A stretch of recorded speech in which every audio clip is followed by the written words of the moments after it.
ఓ రోజు కైలాసంలో ఉన్న పార్వతీదేవికి విపరీతంగా ఆకలి వేయడంతో తనకి తినడానికి ఏమైనా కావాలి అని పార్వతీదేవి శివుడిని పదే పదే అడిగింది. కానీ పరధ్యానంగా ఉన్న శివుడు పార్వతీదేవి మాటని పట్టించుకోకుండా తన పనిలో తాను నిమగ్నమైపోయాడు.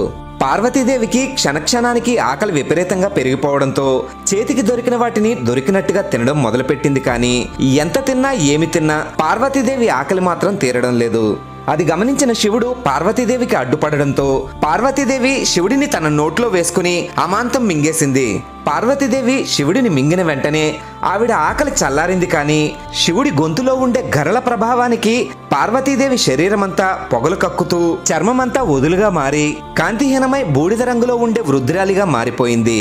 పార్వతీదేవి శివుడిని మింగేయడంతో పార్వతీదేవికి భర్త లేని కారణంగా వైధవ్యంతో ఉండే దోమవతిగా ఇకపై పిలవబడతావని పార్వతీదేవి పొట్టలో ఉన్న శివుడు పార్వతీదేవితో అన్నాడు.